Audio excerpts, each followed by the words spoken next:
maybe let's and I know it's a bigger topic that we'll talk about, but maybe let's talk about the kind of the EV charging angle to start. So one of the things that I think is interesting is when this is a topic that gets covered. EV charging as a general topic gets covered very, very frequently, right? It's in the big media. There's the infrastructure plan in the US. It's been talked about for months now. It's a global topic.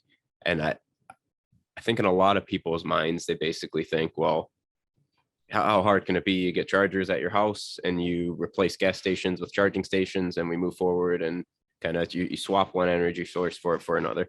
But I think reality is more complicated than that. So what can you speak to kind of what do you think the public kind of misses about what this revolution is going to take to get to this massive scale that you're talking about? And how do you see us actually getting there? Sure. So few things about that. First of all, with normal cars, what you do is you drive to fuel. With EVs, you just charge where you are.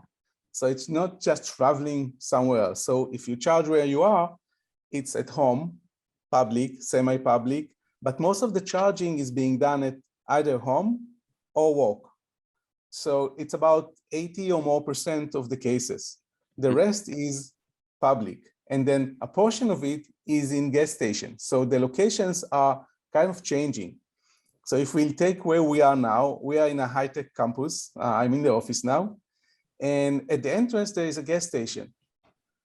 Most of the fueling today is in the gas stations getting into the park. There is three like towers, high-tech towers within the campus.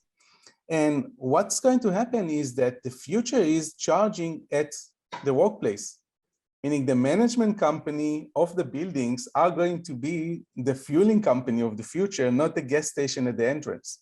Only 3% will be staying there. Now, the challenge is, okay, so if they're doing that, do they have the capability? Who is going to manage the charging? But it's more than that. How will you have enough power?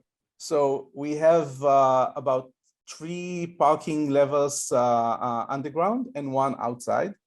In -1 parking, there is not enough power for EVs anymore. So what do you do? So with our solution, first of all, we decide who is charging when. We don't need to charge everyone simultaneously. So if someone belongs to a sales department, he will get more priorities. And if someone is someone that stays at work, like developer, he can charge throughout the day. So we decide when to charge. That's one thing. But the other thing is you need more power. So we connected batteries. So at night, we charge the batteries, and during the day, we use this power for charging. And what happens is that other tenants of the building are coming and asking if they can join us because there's not enough power in the building level. So what you see is you need to start and look at it differently. How will the grid change? How will new building and facilities will cope with this change? It's a major change. All the power from now, it's not going to be only in gas stations. It's going to be all spread out. So there is a big impact on the grid.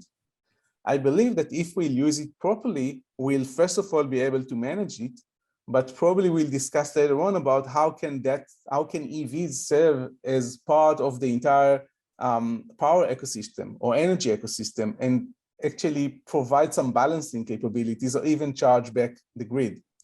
So when you look at the overall situation, it's a major change. You can't count now on gas stations. You need to charge everywhere. And at home, you may have enough power, but what if it's MDU, multi-dwelling units? Then you need to take care of that. And again, you have some power issues if you have enough power, but also how do you split the energy between the different tenants? Which meters are you going to use? So you need additional software tools to manage that all. But before we get into that, what we found out is that when you work with large networks, you see how many issues you have with the chargers. So currently we are managing tens of thousands of chargers and even more, hundreds of thousands in roaming. It's chargers by over 200 different suppliers or providers. And what we found out is that there are lots of issues with the chargers. So you need to sort that out because, you talk about, and we probably talk about usability. The number one thing for the drivers is to make sure that when they're coming to charge, the charger is operating. And what we found out is that we can first of all monitor the status and see what's going on or what's going wrong, but then we develop self-healing algorithms. So we know how to not only sense issues, but fix issues in most of the cases remotely, automatically by algorithms. And the rest is being managed by remote operations. So in about 2% of the cases, you need to send someone to the site, which is very costly. You say 2%? Yeah, about 2%. Wow. In most cases, we solve things remotely, automatically, or manually. So what we are inspired to is to fix things automatically in about 80% of the cases, and then the rest manually. Okay, so it's about, first of all, making sure that the chargers are up and running. Then you need energy management. Then you need billing. Then you need some driver applications, so the driver will be able to find the chargers, route to the charger, reserve the charger, queue in front of the charger, and then you have operators. So the operators needs their own tools. Beyond that, we found out that you have entire ecosystem around it. So what about the MDU management company? What about the gas station owners, the fleet owners? So we developed additional software tools for those people, for those companies. So we provide tools for the drivers whenever they charge, home, public, semi-public. We provide tools to the operators that operates all those chargers remotely. And we also provide tools for the ecosystem around it. So it's about MDUs, gas stations, fleets, workplaces, CNI. Okay, for instance, CNI is a commercial and industrial building. In this case, we develop tools that the building owners can provide tools for the tenants so they can reserve chargers for their own employees or their own guests. So it's just delegating the responsibility to whoever wants to be delegated.